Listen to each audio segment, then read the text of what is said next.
Hello and welcome back to West Brom Fan TV. Today, with the season literally a few days away, with Birmingham taking Ipswich on the Friday night, we thought we'd crack on with our Sky Bet Championship League predictions. It's pretty hard to predict this year. Well, the bottom three are, but the rest of the league's pretty hard to predict. There's so much competition in that top half. It took me some time to think about it. Obviously, with different signings that have gone on in the transfer window, I've had to change these predictions about 5 times. Also, I hope you like the new setting. This is just the summer house in the garden, so a bit of a change. So we'll start off with rock bottom, easiest one to predict of the lot, Sheffield Wednesday. Club's in turmoil. There's speculation that their game on Sunday might not even go ahead. It's nuts. Players not getting paid on time. Everyone seems to be leaving. The only bloke who stayed there is Barry Bannon. Fair play to him, I guess. Just a club that's in complete turmoil. The EFL and the powers that be that help regulate ownerships really need to do something about this, because it's not looking good.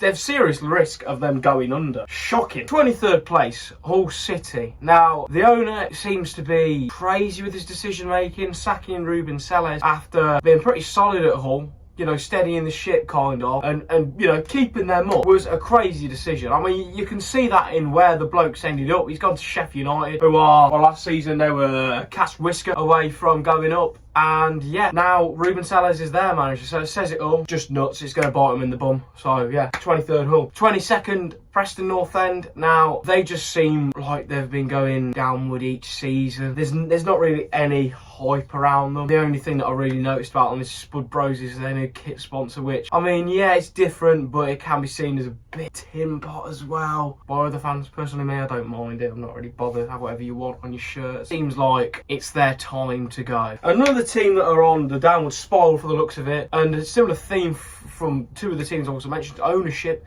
that is Watford, who I'm saying just going to stay up 21st. Don't have a clue who they've signed, to be honest. It seems like another club that are just going completely backwards, to be fair. I know there's one of my mates a Watford fan and he's losing faith in them. The best player seems to be made of glass, Chakvetadze. He's an absolute baller, but he seems to be still out with a pretty serious injury. And yeah, I think it's going to be a real reality check for Watford, and hopefully the owners do something, actually invest properly. Next up, 20th, Charlton. Now, when I said about changing predictions, Charlton were in my bottom 3 quite often, but the money that they're throwing around and the signings they're making, I mean, Charlie Kelman is a terrific signing. Leighton Orient on loan last season, I think he's their top scorer in League One.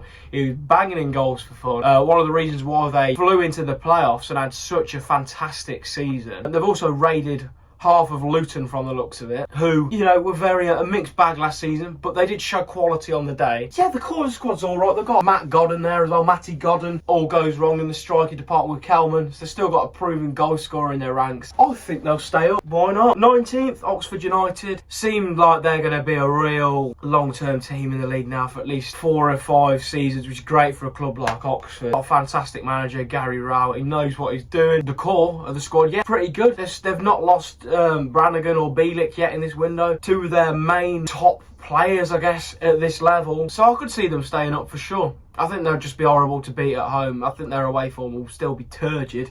But yeah, I think they'll pick up a lot of points and they'll sneak a few shocks against a couple of the big dogs in this league. 18th place, Stoke. It seems like that's just their segment of the league now, 16th to 19th. 14th to 19th. There's just too much quality around them. They spent a boatload in the 18-19 season, I want to say. Yeah, the 18-19 season. None of it worked out, and from then onwards, they've just gone down and down and down each season. Don't get me wrong, I don't think they'll get relegated because they've got a fantastic manager in Mark Robbins who knows the league, knows what he's doing. But I think there needs to be a real change. Recruitment, yeah. There needs to be a change in the recruitment at Stoke. And they've also lost their best player, Berger. 17th is Blackburn Rovers. Don't get me wrong, bit of bias in here because Valérien Ismaël absolutely stunk things up at the Albion. But I don't think he's a bad manager. I don't think it's going to be his fault that they're this low down compared to last season. Last season, like I said, catch whisker away from playoff. Literally just fell short, drawing to Sheffield United on the final day. The recruitment's pants. Valérien Ismaël, he's not got enough really to work with. I think he'll keep them up, don't get me wrong. Until things change upstairs, Blackburn haven't got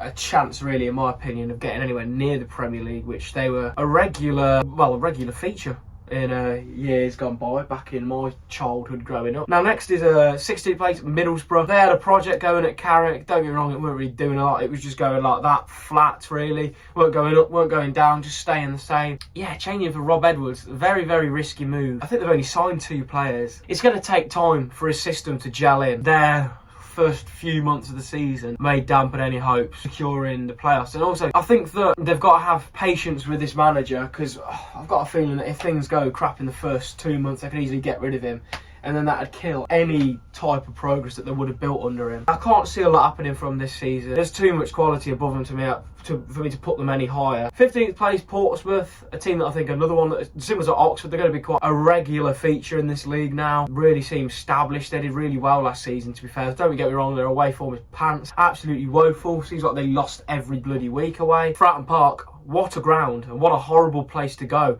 They picked up so many points there last season, and even the big dogs in the league, well obviously not West Brom, we beat them twice. The likes of Burnley, Sheffield United I'm pretty sure, and Leeds, these 3 big juggernauts of the league that were doing so well, all came up short and missed out on 3 points, either losing or drawing at Fratton Park. Such a tough place to go. A real, I'll use this word a lot, a feel-good factor definitely at the club. I can see another secure season, potentially even next season, pushing for a playoff place. Just seem like a club that are definitely going in the right direction. 14th place is QPR, a regular team in this league. They don't seem to have any ownership problems from what I know of. I know it may seem stupid if they do, but from what I've heard, seem pretty secure. The business they do is smart, I guess. Always keeps them around mid-table. Last season, people thought they were going to push for a playoff place, how they were boosting under Cifuentes, but obviously that's gone down the pan. Obviously losing Cifuentes this season may be a blow, but I don't think it's going to be too drastic. I still think they're going to be secure mid-table, 14th place. Next up is Bristol City. May surprise you, they've lost their manager, who's gone to Norwich because of not money he's earning, money he can spend. Well, I'm guessing it's a bit of both. Most likely a bit of both, money he's earning and the money that he's being able to spend. Can you blame him? Probably not. It just seems like I think the management is definitely going to have an impact on them. I don't think they're going to be at risk of relegation or being down that end of the table. I think they're going to be solid mid-table because they have got a fair bit of quality. They have got a decent academy. They bring some quality young players through. 12th place is Wrexham. At the end of August, if I was going to do the prediction then, I'll put them even higher possibly, from the rumours and the money they're chucking about, because there's some serious links with some big dogs coming into that club. Nothing confirmed at the moment, but they have made some fantastic signings. I mean, getting Kiefer Moore in is a great deal, isn't it? Connor Cody, experienced head, Windass as well. I mean, he was at a turgid Sheffield side and he bagged double figures last season and got a few assists, so it says it all. They seem to be putting in the foundations for a big push next season. Doing well at getting rid of a lot of the deadwood. But I think they're building very well, and with all the money that they got, they're only going to push higher and higher. I mean, if they start the season well and they're up and around there, sniffing around the playoff around December, November time, then you just know that they're going to chuck a load of money at them in January. I think this is going to be a good season for Wrexham. I think they'll just fall short due to being a big step up, definitely a huge step up League One to the Championship. But don't get me wrong, they are not 100 miles off it. They are very close to being a playoff side, and I'm sure they will be next season. Next up, 11th place, Derby County. Now, they have signed some absolute tanks. Big, strong, horrible, physical players. They've got a great manager in John Eustace. I mean, look what he did. They looked absolutely doomed before he came in. He came in, picked them out of the relegation battle. Happy days, chill out, Derby fans. You're staying up.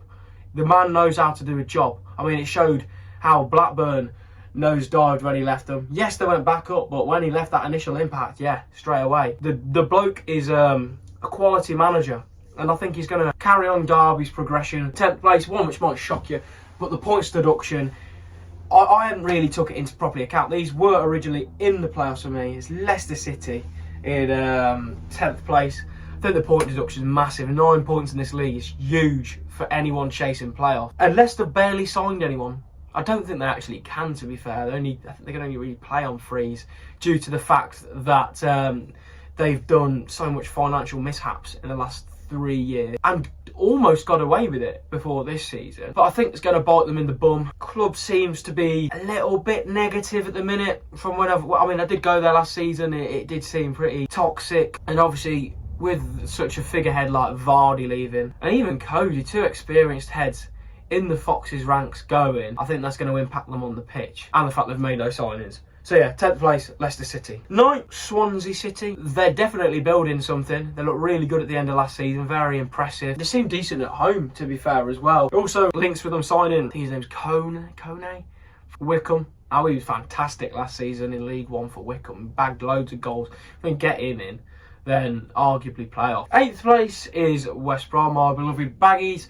Now, we've made enough signings to really compete. Don't get me wrong, the core of our squad is great, but it's a new manager, it's a gamble, and some of our players do cack it in these big games. So if that happens again, then yeah, we're bound to finish 8th. Yeah, we're probably 2 or 3 signings away from actually being in the playoffs, but we just seemed slightly short compared to the sides above us in this list. They've just invested better, I think. I just think we're lacking something, personally. And also, I think that Fellows will possibly... It's either going to be Hegum, Fellows or Madger. One of those 3 hot shots will be gone either this month or in January. And that's going to be a huge sucker punch, no matter who it is, because they're all huge for this team. Do have a feeling that Mikey Johnston will have a renaissance, is that the word? For this season, he'll pick up and he'll play really well after that sucker punch, not getting his move to Flamengo. And I think we'll be solid, be competitive, we'll be around the playoffs, we'll probably be in there at some point and then fall out. But I can't see us finishing there. But I hope I'm wrong, because I love this club. 7th place, Millwall, just falling short. To be fair, my previous predictions, I was very tempted to put them mid-table, and then I thought to myself, they've got that big Ivanovic fella who heads in goals for fun. Very experienced team. They're doing some smart recruitment. They've got Alex Neil in the dugout. They are established, and they're not just hoof it, head it out, Brexit ball anymore, are they?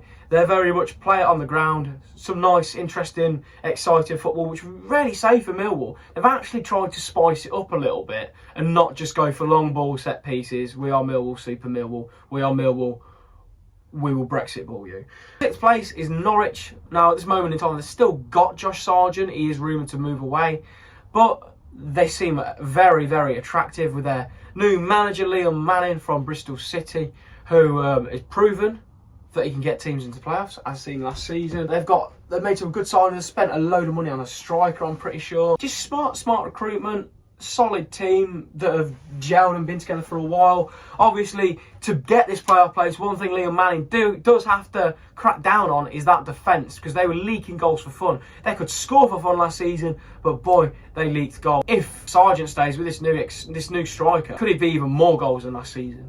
I did want to touch on the fact that Borgia signs his left. Personally, I thought he was alright. I know people might snap my head off here, but I thought he was a bit overrated, to be honest. Next up, 5th place, Sheffield United. Now, I did originally have them outside of the playoffs, but then I thought to myself, yes, Ruben Sellers is still a quality manager. I think they made a foolish decision getting rid of Chrissy Wilder. They were literally a cat's whisker off automatic promotion last season and promotion at Wembley.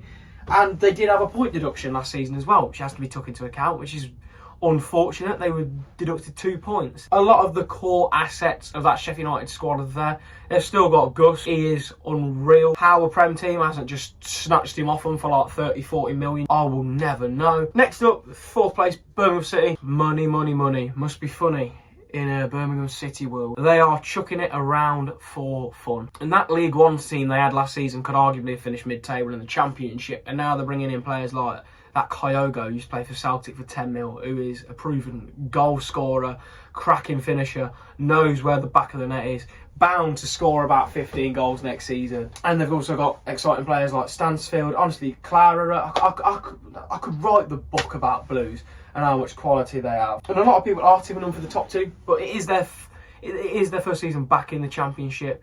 So I'm not going to, I know some people might call me a biased baggy, but I'm not going to, get into that hype too much of them HMS in the league.